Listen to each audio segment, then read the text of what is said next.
Hello, my name is Sarah Duong. I am a project manager and consultant at Concentrus.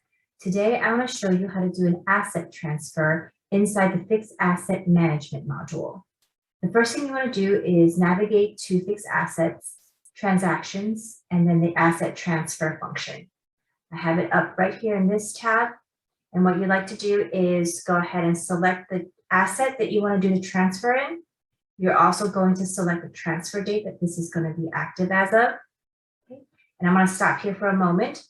These 5 fields here are where you are able to process or change, process the asset transfer from. So you can transfer between departments, between classes, and between subsidiaries. So in my example, I'm going to choose department. And I will show you one that I've already processed.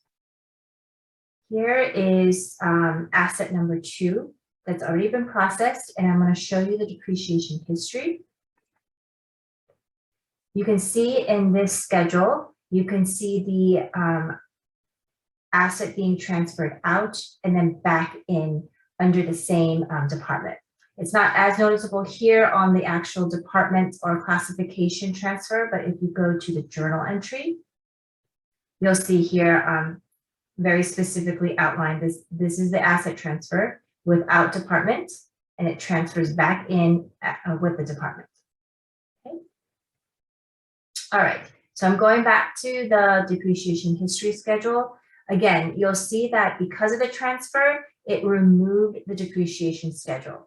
In order to trigger that again, you'll have to go back to setup, system setup. And in this view, you'll have to click the pre-compute depreciation values and it'll regenerate the schedule. I've already done that. I'm going to refresh the screen right now so that you can see the new schedule. Okay. All right. So that is how you do an asset transfer. Thank you for listening. And if you need any help, please reach out to us.